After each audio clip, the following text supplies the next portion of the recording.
Here in Massachusetts, many votes in the November election have already been cast, and despite the predictions of a heavy turnout, there is still concern about making the right to vote fully inclusive. That's the reason for the 1619 project, which is being headed up by the Urban League of Eastern Massachusetts with support from Mass Vote and Lawyers for Civil Rights. To tell us about the project and the role for volunteers is the League's Director for Workforce Development, William Watkins. Thank you very much for being with us again, William.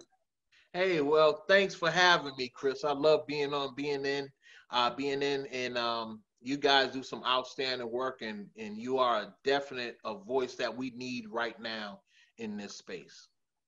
Well, I know this is a busy time, so we're thankful that you can join us and talk about this. I want to talk about how strange an election this really is, because before, if you were talking about voting rights, it would be about going to polling places on election day or helping people with registration.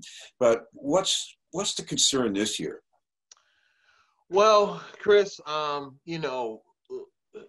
it has been this year has been different from any other year. And I've been a part of civil rights since I was 10 years old. And I can tell you, this is the first time where I've seen people, millions and millions of people out on the streets through a pandemic, showing that there's a change of winds here, and we have to take this moment and help those winds blow in the right direction. We can't take time on the side idly by and just saying go vote. We have to do a little bit more this go round. We've seen through this pandemic, especially in black and brown in environments or areas, that we are the highest in unemployment. And just imagine, once the dust does settle on COVID, the numbers are going to be so astronomical where we're not going to know how to triage much of this. Then we have the situation of black black men dying at the hands of police. When we remember that 8 minutes and 46 seconds of George Floyd, that talked about the systematic racism that we have been dealing with for over 400 years. So the 1619 project, it has come out of those ashes.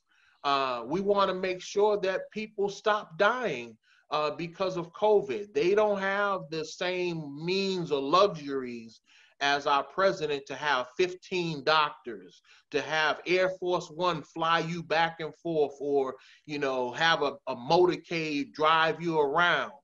We're looking at our mothers, our grandmothers, our sisters, our fathers. We're looking at them from a distance through a window, waving at them, saying, we hope to see you soon or hug you again.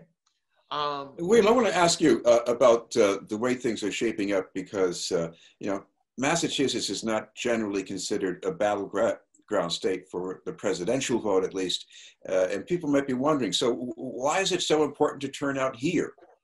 Oh, it's very important to turn out here. We see instances here as we see in other states. We have police brutality that happens in this state. We have some of the individuals that you see on your nightly news that talks about,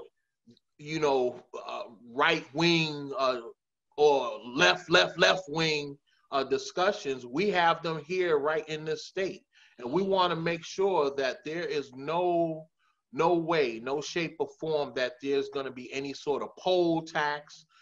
There's not going to be a long line intentionally, or mailboxes being pulled. I mean, you see, even our attorney general has to put in voter protection, so she knows something that we know, that we may not see all of the red hats, but we do have red hats here. So we want to make sure that those individuals have no problem going to cast that sacred right that Congressman John Lewis talks about, that right to vote. So this sounds like you're talking about polling places. You also need some volunteers to help out. What would they do exactly? Well, look, this is a different time, a different space. You see, we're in two different studios or at home, right? Um, so we're gonna have people mobilized on the ground and in the air. We're going to have individuals doing volunteering, watching the social media threads and media to make sure that there's no funny business going on at our polling sites. Some of our small towns and cities, we can have those same instances that are happening in a Texas or a Georgia. It may not happen, literally in Boston, but it can happen in those smaller areas. So we want to make sure we have people on the ground that can give us the eyes, that can send this information back to Central Command to let us know that there's some irregularities going on at this particular polling site. But also, to add it to that, as I said, we're going to have virtual where people are going to watch the social media thread. Somebody might walk into a precinct and say, "Hey, my name is not here in the book, right? Right, you can't vote today." That person might say, "Well, I'm going Facebook Live because I have my voter ID." We want to be watching the social media thread for any sort of things like that. I imagine this is also a tough year for people who might be confused about mail-in balloting. A lot of ballots were rejected, not because of anything sinister, but maybe because somebody forgot to sign somewhere. Can you help people get over that? Yes, yes, yes. It's very simple. Sign the envelope. You have to sign it. Once you put that ballot inside that envelope, it needs to be sealed and signed. That's the way your ballot is going to be validated. We are pushing early voting, and as you see in a lot of states, and it's going to happen here, I can guarantee you, Chris, there are going to be so many people out at these polling sites voting early because I don't care what side you're on, everybody knows this election, we've said it over and over, but I can feel it this time. This one is about life or death, truly about life or death. Because whatever happens after this election is going to determine how we deal with COVID, how we deal with the economics of small businesses who have shuttered their doors. And we're right now trying to figure out how we are going to save people's homes or keep people in their apartments. So this is about life or death. This is truly that moment.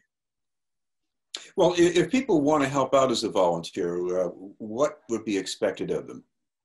We're expecting them to put in 3.5 hours. And like I said, they can do that virtually. They can man the 1-800 number that we'll have set up for the voter protection. We'll also have people watching the social media thread. So those are two instances that you can act virtually. And then we'll have people literally out at the polls, and we'll have people driving around different polling sites as well.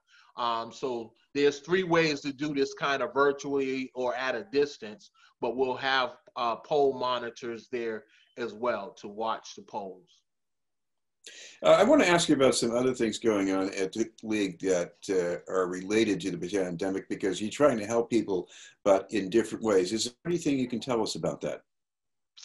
Yes, we're going to have, I believe it's October the 28th, we're going to have Harvard Street Neighborhood Health Center. They're going to be in our parking lot doing COVID testing.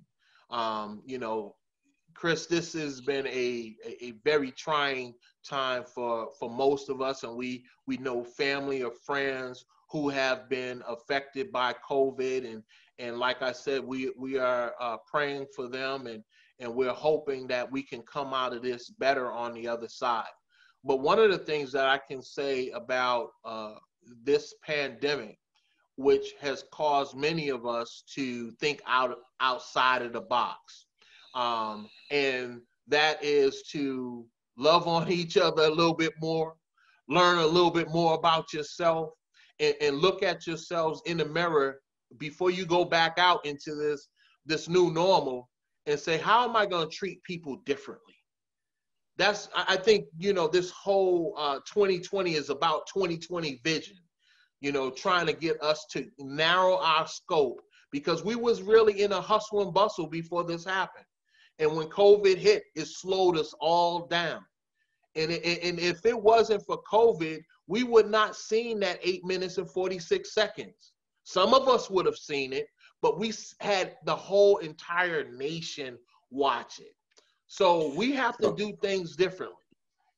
Well, finally, William, if people want to get in touch with the league and help out with the campaign here, what's the best way for them to do that? They can contact 617-446-3224 or send an email to info@ulem.org. Well, thank you very much for taking the time to join us. Well, I appreciate it. Thank you. That was William Watkins from the Urban League of Eastern Massachusetts.